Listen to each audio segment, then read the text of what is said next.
Hello, friends and neighbors. Welcome to the Gifts of Glory podcast, where we celebrate and promote men and women of God that use their talents, their passions, their gifts and desires to honor and glorify God. Although we do under the Gifts of Glory Ministries umbrella, from our improv teams, well-versed comedy, and matrimony, to PureFest, Chicago's faith-based improv and sketch festival, to my own teaching, coaching, acting, and speaking, it's all done using the hashtag OGHG, our gifts for His glory. So thank you so much for joining us today on our latest podcast. I'm your host, Dave Ebert, and before we get started, let me just take a moment to welcome to the world the already legendary Evan Hanar.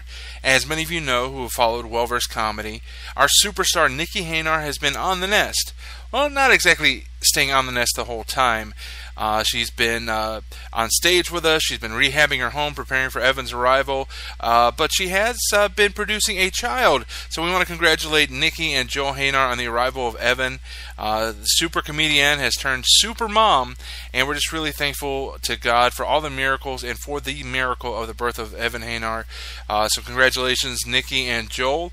Congratulations. And we're looking forward to see Nikki back on stage with us very soon. But today's show, we got a great interview. Our guest is Mischelle Saunders-Gottsch. She is the CEO and founder of the Altered Stories Ministry. She also hosts her own podcast. She is a wife, mother of an adult daughter. She's an aunt. She's a friend, ministry and business leader, and is passionate about helping women share their God stories to help women overcoming their struggles. Before we get to our great conversation with Mischelle, it's almost time for PureFest. And to give the folks of Chicagoland a taste of PureFest, this Friday night, August 16th, so 2 days after this podcast goes live, we're really looking forward to Comedy Night at CPC, held at my home church, Crosspoint Church, which is also home to PureFest in September. But Friday night, August 16th, Comedy Night at CPC. We got two great acts. My team with my wife Bobby, Matrimony. We're going to perform together. And then we also have well-versed comedy in the house this Friday night. Tickets are just $15, either through Eventbrite or at the door. And that's just a suggested donation. We're not going to turn anybody away, but those who do come make that donation of $15, we're also going to give you a ticket to see PureFest coming up September 28th, also at Crosspoint Church. But that's this Friday night, August 16th, coming out for Comedy Night at CPC, Crosspoint Church, Lockport, Illinois. Any questions? Email me directly at dave@purefest.org, dave@purefest.org, or find us at comedynight.purefest.org. Now let's get to our interview with Mischelle Saunders-Gottsch on the Gifts of Glory podcast. I'm now joined by Mischelle, sometimes Renee, but often known as Saunders-Gottsch. Mischelle Saunders-Gottsch, thank you for being a part of the program. How are you today? Hey, Dave. I'm good. Thank you for having me on your show. Absolutely. I'm doing great, thanks. Absolutely. I'm glad to have you. We connected through, I think, the Christian Podcasters Association group that's run by Eric Nevins. We had him on the podcast a few weeks ago. And that's just a really awesome group for Christian podcasters to connect and kind of do some guest swapping so that we can get these conversations heard by as many people as possible. Because when it all boils down to it, these are all God stories that we're talking about. And I know that your story is a very good story. It's got a lot of moments where it was challenging, but at the end of the day, you're able to kind of see God redeem those. Absolutely. So you are the founder and CEO of Altered Stories Ministries. Tell us a little bit about what Altered Stories Ministries is about and some of the things that you're doing through Altered Stories. Thank you. Well, Altered Stories Ministry mission is to help Christian women share their life-altering God stories so women across the world can hear them. And we have a global mission, and it is really sparred from where the Bible leads us in terms of evangelism and sharing our faith with others, especially when Jesus comes in to our story. He redeems us, and we are freed from brokenness and healed and are able to testify to that and to be able to bring glory to Him. And so Altered Stories was founded on that, and I started Altered Stories first as a pilot, and the intent was to get it out, get a few podcasts out there, and to start sharing women's stories, and then from that to be able to determine, how that would be received, and if podcasting was the best mechanism to be able to do that. And in the year and a half that we were actually out there, we were able to make a determination from the feedback we got and from the tracking that we did in terms of who was listening, that there really was a market. And just from the promo and getting out and sharing this vision that God gave me to be able to take this ministry forward. So we haven't been in existence that long. We've only been a nonprofit in Overland Park, Kansas. I actually started this while I was going to Colorado Christian University in Denver, Colorado, and then moved it forward as we relocated here to the Kansas area. And so my 501c3 was determined by the IRS, and we were able to launch here in Overland Park, Kansas, where I'm at now, and where Altered Stories is headquartered. So anyway, we have been in existence since February. Our podcast show, we not only do podcasts, but we also highlight and profile Christian bloggers, Christian women bloggers. Our ministry is really for the purpose of evangelizing to all women and men, whomever has an interest in it, listening to the stories, because I've had great feedback from both women, both men, all ages. And so really, the ministry is just continuing to grow because there's a need to hear stories. And I think what we're doing is we're fulfilling a gap that's been out there and in the churches. And I think in our stories, we're able to go forward and share authentically. And, some of the hard stories of where God came in and He redeemed, just like mine. So that's the mission. That's kind of where we're at. We're growing. We have a 600 plus listening audience. We're out on through Libsyn on several podcast platforms, including our website. So, we're just trying to get out there, and I'm trying to grow the ministry as I can, and it's one day at a time. So it's exciting. It's exciting. Absolutely. And you touched on the fact that you're telling stories, and that's primarily the method that Jesus used when He taught.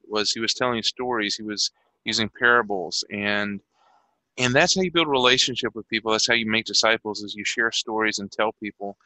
And also, you look at our society today, it's so entertainment oriented, and not to say that testimonies and personal stories are entertainment, but there's that element of connecting to the character of the story that's so important in our society. And when you're connecting to somebody that's real, who can make what the scripture says real because they've experienced it, that's how people connect, and that's how you make disciples and bring people closer to God, by telling those important stories that make the gospel real, because here's a testimony of, hey, this is what is real, this is what works.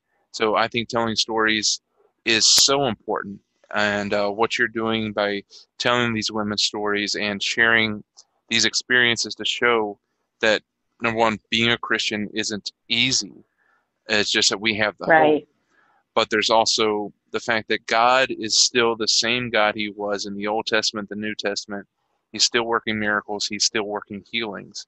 So I think that, and I believe that stories are so vital to expressing the gospel in our current society. I totally agree with you. And, I saw the realization of that in my own life, because when it was me sharing my personal journey and my altered story is when I began to see God work. And not only in me and through me, but also in the lives of those that I was sharing my story with. And it's so profound. And like you said, Jesus was the model for that. And he was relatable. And, when I first started podcasting, my first podcast, my vision was to be able to go to where the story was and to be able to make the story come alive through audio, where it would feel real, like you were right in the room. And, with it was raw and authentic, and we can't always do that, but that first podcast where I'm interviewing Amber Gottsch, who is an amazing godly woman who shares her story of delivering her son Wyatt at 24 weeks, and the story of how God came in. She, of course, almost died. The son, almost died, and her husband was dealing with this. And then the journey of coming through that, and how God brought them through that terrible trauma and tragedy, because she went through that out of state, and their whole experience and was just so profound. But anyway, in the podcast, we have pictures of Wyatt, and you can hear Wyatt in the background, and you can hear the reality of, this little boy and where he was, and hearing where he'd come through, and just seeing the miracle, of that, and what God was doing to help them deal with this and go through the journey as parents, of a child, their first child, and never expecting, to be in that circumstance. So anyway, the stories as they come alive, and, it's so important to the listener. I love audio, don't get me, or video too, but I think you can balance them both. But it's important to build in authenticity, I think, in what you're delivering out there to your listeners, especially when you're telling some of these stories. Right. So. And as I heard that first interview, I didn't get to hear the whole thing, but you talk about the authenticity of having that real conversation with the baby, making noise and everything in the background. And I also wanted to ask, the last name seems similar. Is this a sister-in-law, or who Yes, yes. She's actually my husband's and mine, our niece. Okay. And she was someone who said, "Hey, I believe in what you're doing, and I want to build a special needs ministry, and I would love to be able to share my story." And, of course, God really honored that. And, they are such an amazing young couple, and now they have another son. But, Wyatt has come a long way. He has really come a long way. And now he's a big brother, but pretty cool. And hearing Wyatt in the background, it tells another story, that this is still a fresh story. This is not looking back at, where he's, 10, 11 years old. He's still a very little guy, so this is still a very fresh thing that they're probably in many ways are still processing as she's giving the testimony. Yes, absolutely. And she talks about how, in that podcast how the church, rallied around, and the support that she was able to get. And she was doing constant updates, and people were praying. It was a very tumultuous journey to get him to where he was, even on the podcast. There are many, many life and death moments. It was very difficult. So it's hard.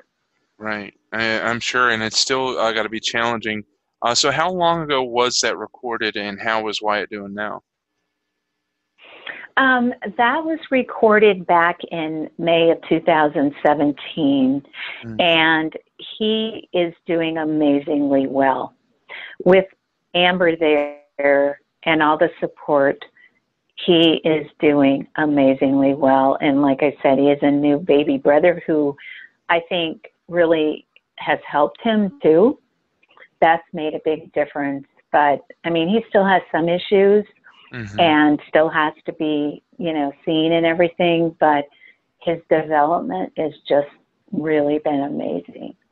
Yeah. And what I was able to hear, it is an amazing story.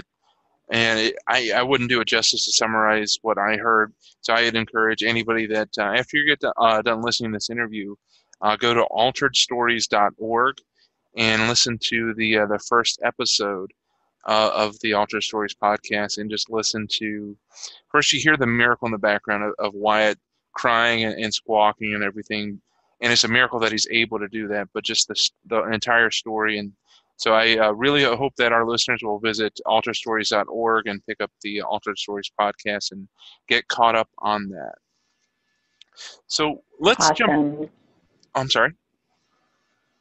Yes, awesome. Okay. So let's jump backwards a little bit. Let's hear about your altered story. You started off born overseas in Japan as a military, using your words from your bio that you sent us. You were a military brat. So I'm using your words. I'm not calling somebody that I met online a brat. But so tell us a little bit about your story about being born overseas and the traveling, and then get us to the point where you find Jesus. Yeah, sure. So my dad, was in the Air Force, and he was in transportation and communications. And I, of course, was born overseas when my dad was stationed in Yokohama. I was actually born in a naval hospital, and I was there with my older brother, who's about 4 years older, and then we moved from Japan to the United States when I was 2. And during that time, my dad, of course, was traveling all to various different places, and we traveled with him to different air bases. And then we moved to Providence, Rhode Island, when my dad was stationed over in Vietnam.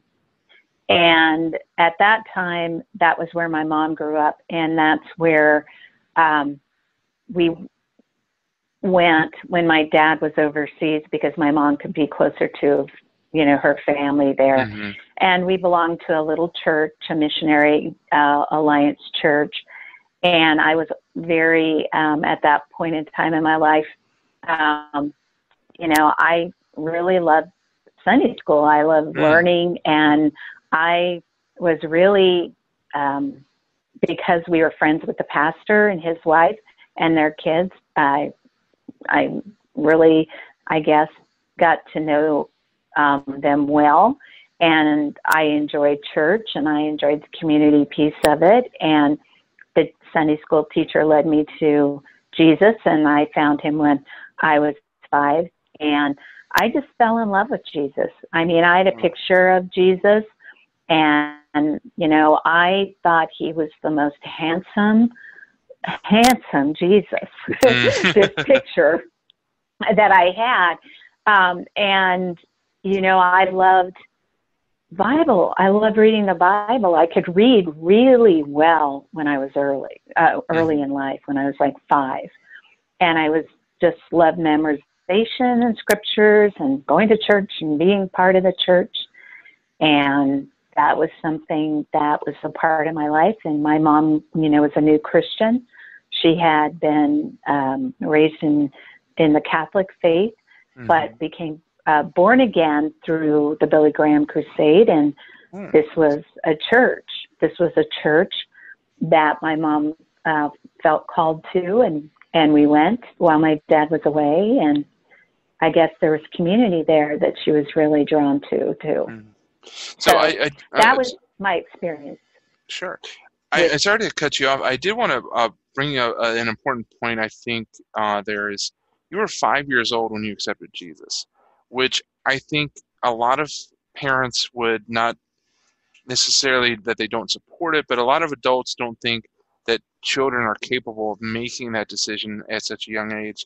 So anytime I hear somebody coming to Jesus at that young of an age, I always want to stop and say, hey, it's okay to let your kid make that decision to follow Jesus, even if they're just 4 or 5, 6 years old, instead of waiting until they're older. And I think that's very important, never to discourage a child in that pursuit. Mm-hmm. Yeah, well, in my case, it was a very profound, I remember it really well. So I think maybe being around the pastor, being friends and small church and the Sunday school. And, for me, I just remember the whole experience. Nice. And it was very, very, very important to me. Very nice. So now you're in church. You've accepted Christ at 5 years old. You said your mom was kind of at that point also kind of a baby Christian in her walk, being born again. Was. And so as much as you're ready to share, what kind of happens next with your mom moving forward in her faith walk? Well, my mom came from a very large Catholic family back east, and this was quite an experience for her to, become a Christian, and it changed her. It changed her lifestyle. It changed many things about her. And at the time, my dad really didn't have an interest. He just didn't. He grew up Church of Christ. It was very cult, kind of a cultish kind of, I don't want to offend anyone, but my dad described it that way, and it was very legalistic. He just wasn't interested in faith. So my mom was kind of on the journey alone. And so, when my dad came back from the military and they relocated, she had to find a way to grow in her faith. And she struggled without my dad going to church with her. So the best way to do that was to listen, on radio and TV. And, she really was struggling to try to find a place to serve God, where she felt comfortable as a woman that was married. Okay. But she ended up, when my dad he was actually stationed to Air Force Base in the Rapid City area. She ended up meeting some really good friends who introduced her to home church. And little did she know that the man who was heading up the home church had been kicked out of the church. And he had a very radical belief system. And so my mom kind of innocently, through friends, began attending this home church, which led to some very not so great things. And the man that was heading this up actually was very much a controlling person and was very, he was like a cultish leader. I don't know how else to describe it. It was the ecclesia group. And he began to start introducing his theology, his teaching, and before you know it, my mom is, in my opinion, brainwashed. Mm-hmm. And so she became involved in this group, and as a result, it led to some very, very bad things in our family, and including some inappropriate sexual experiences, and also exposure. And that, of course, was probably the worst of it, outside of the fact that we were not allowed to, dress normally. We weren't allowed to celebrate holidays. We weren't allowed to mingle with anyone outside of this group. And, there was, just this very oppressive, very controlling environment that made it very difficult. And this unfortunately, it got to a place where kids were turning on their parents, and there was, it was just really a not so great experience. Let me put it that way. It started out innocently. It seemed all good, and then it migrated into something that was that. That led to some real challenges in our family. My brother leaving home, my parents essentially losing custody of him. My dad having to, they almost divorced over the whole thing. And the bottom line is, my mom had to make a decision between this religious cult or my dad, and she chose to go with my dad. So, that was, the hard thing with my mom. It took her quite a while to come out of that thinking and that mindset.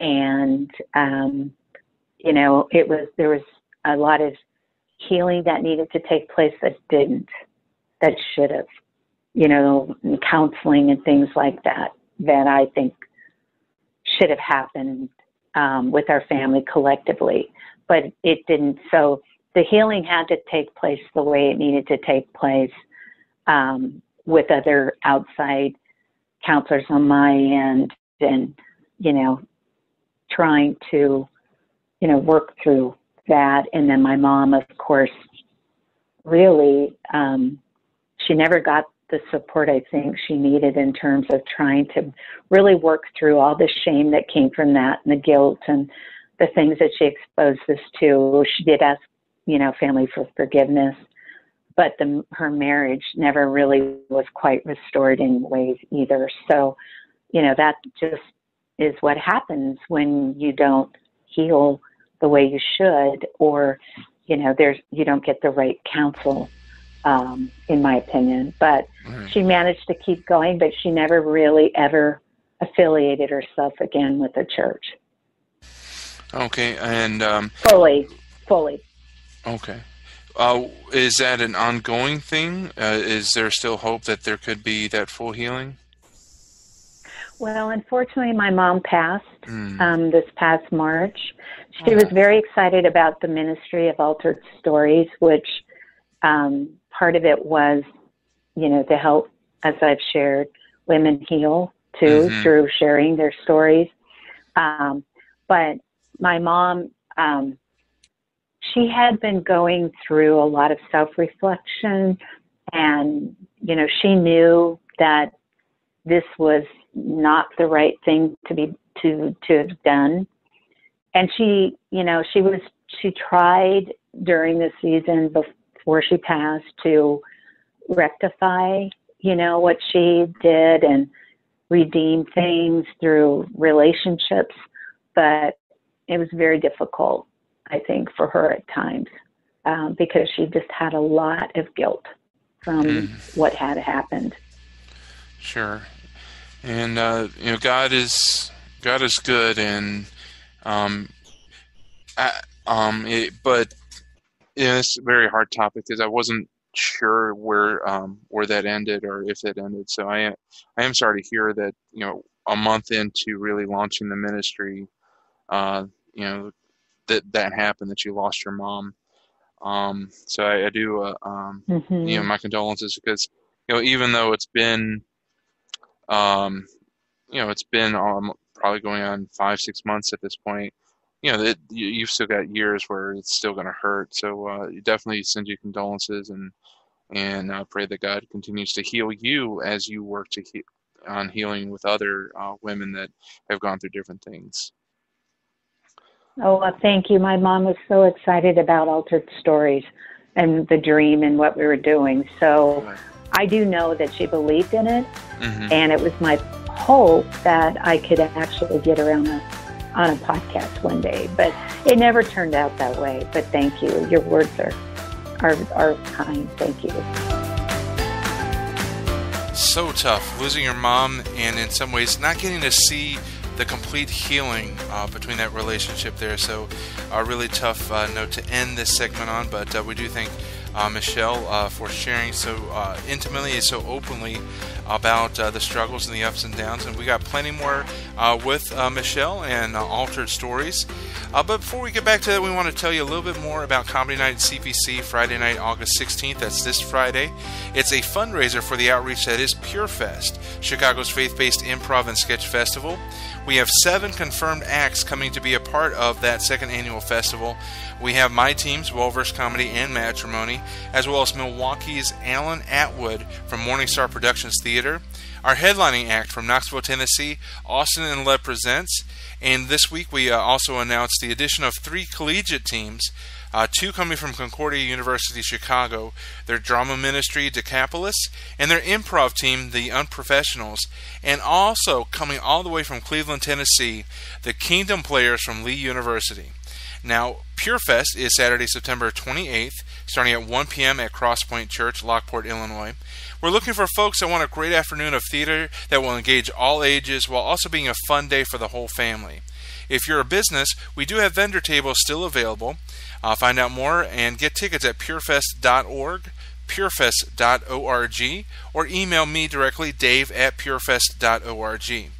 And we're really looking forward to PureFest September 28th. And we'll get a little bit of a taste of PureFest this Friday night, August 16th, 7:30 p.m. at Crosspoint Church. Hope that you can make both events and just really enjoy great entertainment in a very safe environment for all ages, for families, for singles, for youth. Whoever wants to come, you're welcome. It's going to be a great time at both events. Now, we're going to get back to our interview in just a moment with Mischelle Saunders-Gottsch, and talking more about Altered Stories and the Altered Stories ministry that she runs. And we'll be back with more of the Gifts of Glory podcast right after this.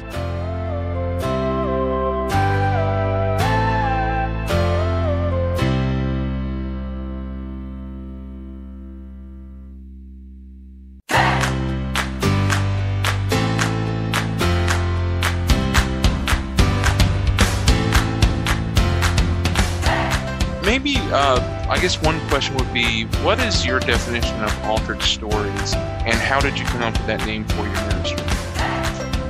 Cool. Yeah, my definition of Altered Stories is where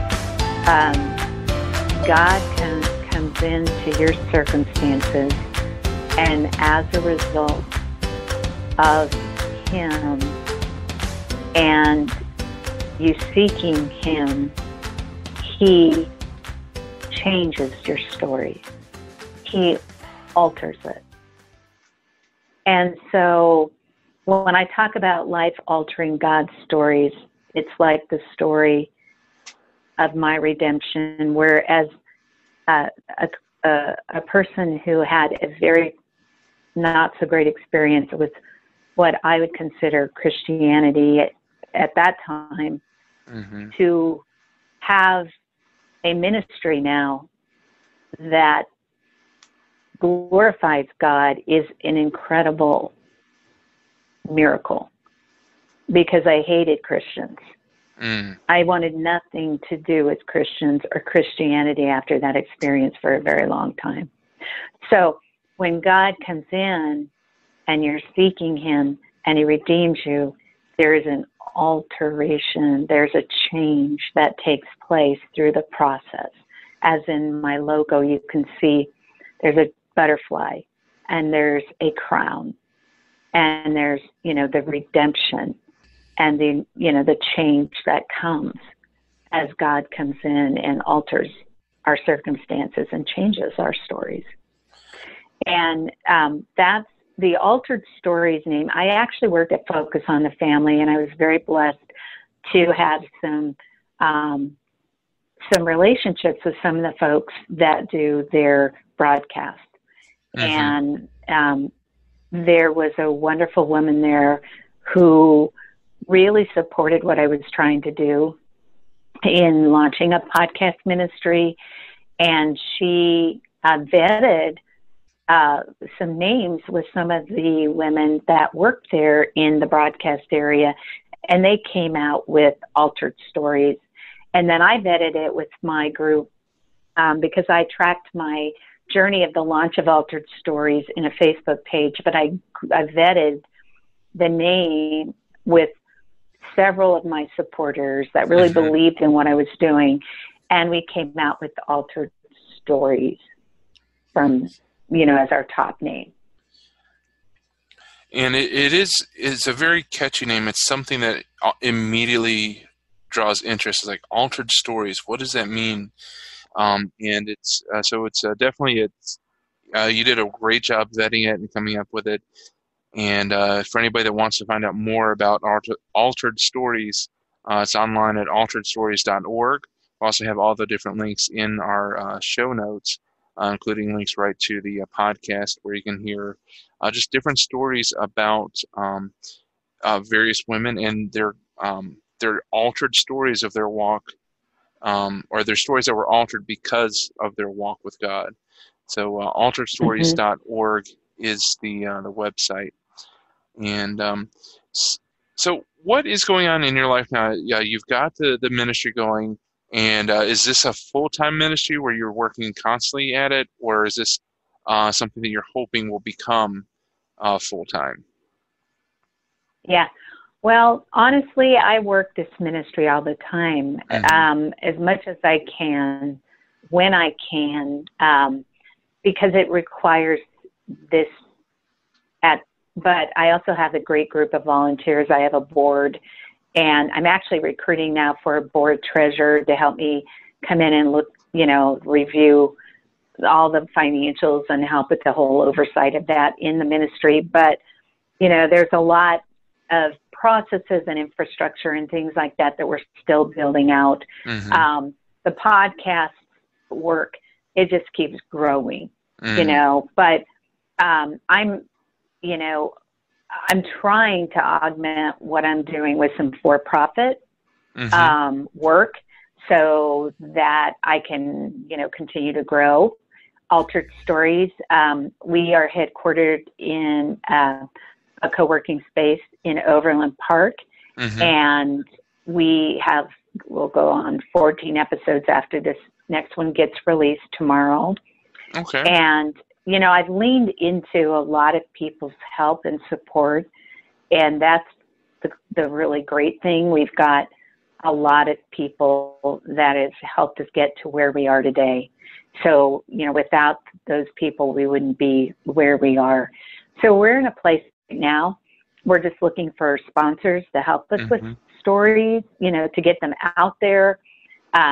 We're trying to, of course, get our budget in a healthy place and continue to move forward, to grow what we're doing and open up more stories in different countries, because we do have a global mission. And so that's kind of our, some of the things that we're doing right now. I could work this day and night if I really, really wanted to. Right. Because I'm so excited about what it is. But, the reality is I have to still make a living, right? We have to balance that. Like most that are starting out, our hope is that, we will have our own building. We will have our own team of people. Then we will have a satellite office in Colorado.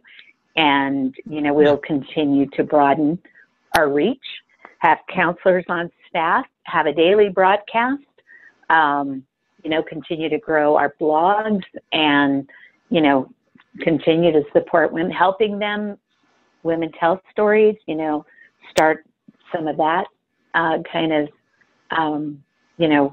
workshop work and things like that. So, we've got some partners we're partnering with now, and we've got Revathon and we've got the Ripple.net. They're helping us where we can use some, their fundraising capabilities through their platforms. So we've got that too. And we're starting to cover our podcast costs. So it's all going I think it should. Well, awesome. That's outstanding. And are you looking for people in the Overland Park area as volunteers, or do you, as far as like the treasurer and the other roles, or are you open to remote people, maybe from Chicago where I'm based or other areas? We are open to the person that God's going to bring to us. So our board, I expect, will grow with international folks. We are an online ministry. Okay, so we started. I wanted it that way. I wanted to present it that way because my board, I knew that they would be in all other places. The women I interview are at all other places. We just happen to have a home base here in Overland Park. But we are definitely open to a lot of people from all over. Awesome. So if anybody tunes in and listens and they hear this ministry and they want to get involved, don't be limited by your location. One of the great miracles about social media and the information age is that somebody in Chicago can be heavily involved and be a vital volunteer in a ministry based in Overland Park. Even if you're international and you're willing to volunteer, visit the website at alteredstories.org. And there's a link right at the top to volunteer to see how you can get involved and help support this awesome ministry of telling stories and spreading the gospel through the experiences of people who have lived through some challenges but have come out on the other side and are able to tell of God's glory despite the challenges that they've been through. So it's really a great ministry, and I'm very glad that we're able to connect. But before I let you go, one thing that I do on every episode, and I never warn them ahead of time, any of my guests, I kind of spring it on them. I'm an improviser, so I like to throw surprises and see what happens. So I end each episode with what I call the interrogation, where I come up with 7 questions that just come at you rapid fire, and we'll see what comes, the first answer that comes to your head. Most of them are pretty easy and light, but we also want to get to know you a little bit better. Sound fair? Okay. All right. Sounds good. So our first question, we'll throw you a softball. Favorite flavor of ice cream? Mango. Ooh, that sounds good. Number 2, who so far has been your favorite conversation with Altered Stories? Kelly Patterson. Oh. And who's Kelly? She is on my podcast, Kelly's Story. Mm-hmm. And she is a pastor and author and a former human trafficking victim who came out of human trafficking. She's a survivor, and her story is amazing. Wow. She has an incredible story of what God did in her circumstances and how she got out of that. Okay. And I just flipped over to your website. That's episode 10 of your podcast, Kelly's Story. Mm-hmm. Mm-hmm. So that one actually rings very close to me, because one of the things I do with improv is I teach improv as a life skill to a group of women that have also survived sex trafficking. And so, these women have literally lived through hell on earth, and the fact that they're able to walk and still live on is just a testament to their strength and their courage. I'm absolutely. Her story is incredible. I'm telling you, I thought my story was hard. I heard her story, and it's amazing how God has redeemed her. Beautiful. And again, episode 10 of the podcast, I'll be sure to check that out. So we are now on to question number 3. I got a little sidetracked, but that's okay. That's kind of what the interrogation is about, is to try to find the things that I might have missed along the interview. So question number 3, as a self-described military brat, you did move a lot. Where have you lived in that life that you missed the most? Where was your favorite place that you guys lived? Wow. Boy, that one, I've lived so many places.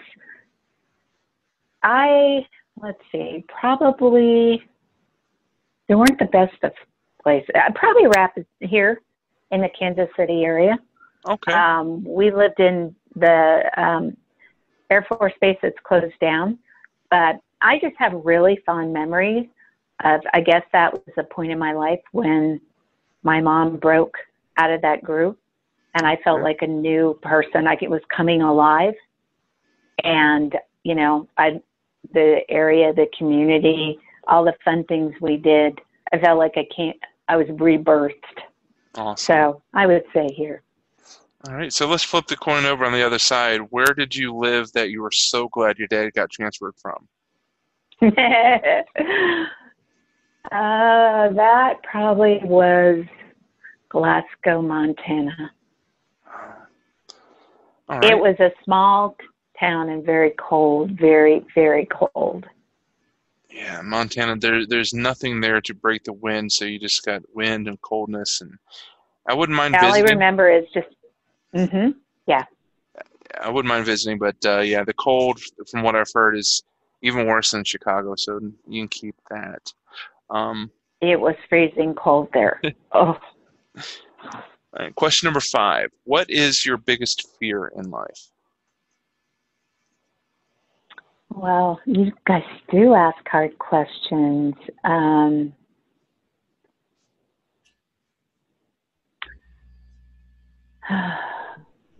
Probably becoming too arrogant. Staying, prideful. Gotcha. Understand that. All right, and then question number 6. What are you most proud of that you've accomplished or that you've been through and survived? I think being a single mom. It was actually having my daughter as a single mom and being able to raise her in a manner that glorified God through the process. Wow. That definitely is something to hang your hat on and be proud of, because so many people can find it easy to throw in the towel and somehow find a way to quit, but you made it. So that's definitely something worth being proud of and admiring in yourself. Congratulations. It's just a strength. It's an inner strength, but I was pregnant with my daughter when my husband left, so I had to do what I had to do to, move forward. So. Awesome. All right. So the final question. This one will be a little bit easier. I hope. And I think maybe I know the answer. But let's ask it anyway. Who, living or not, would you most like the chance to have on Altered Stories?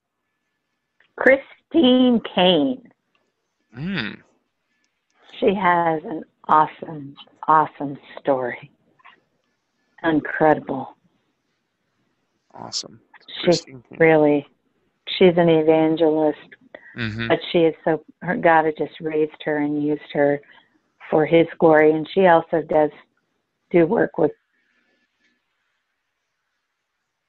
sex trafficking, but she is a powerhouse for the Lord, and she's amazing.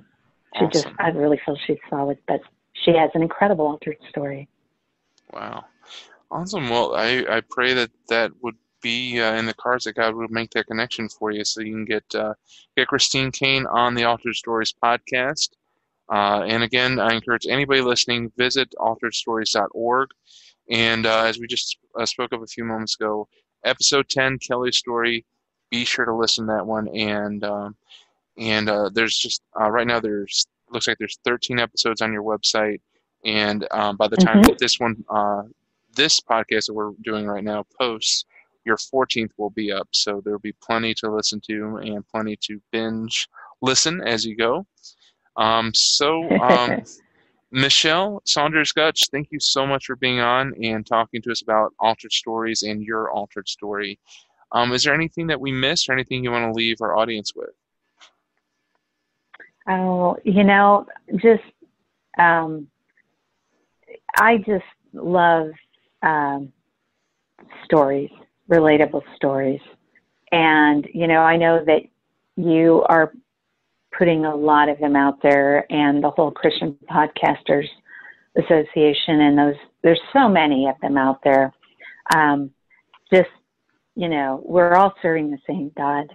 We're all wanting the same thing.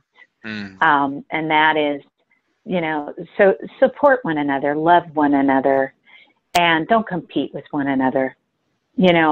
Don't be fearful, to share your guests or, to, be able to support each other.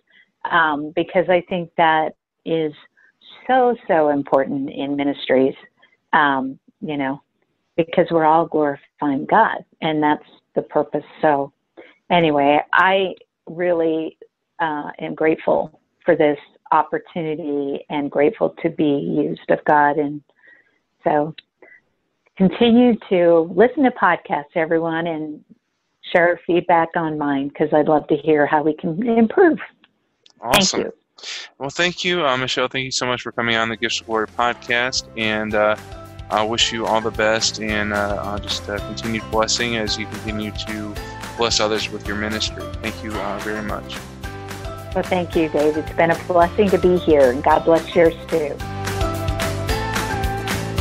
That was a really great interview. Really appreciated Mischelle Saunders-Gottsch coming on, telling her story and telling her altered story. Visit alteredstories.org for more about her ministry. Check out her podcast, Altered Stories, there as well. And be sure to like and find her on Facebook and follow all the happenings with Altered Stories. Really a great interview and a really great ministry, because we said Jesus taught in stories. So that's how we're going to be able to reach more people, is telling more stories. Because in the end, when you're telling your God story or your altered story, you're telling the story of God. You're telling the gospel from your perspective. So it's really important and a really great ministry for Mischelle. So we thank her for coming on the Gifts of Glory podcast. And we want to invite you to come on back next week. We're going to have more interviews with amazing men and women of God that use their gifts, passions, and desires and talents to honor and glorify our God. We'll talk to you next week.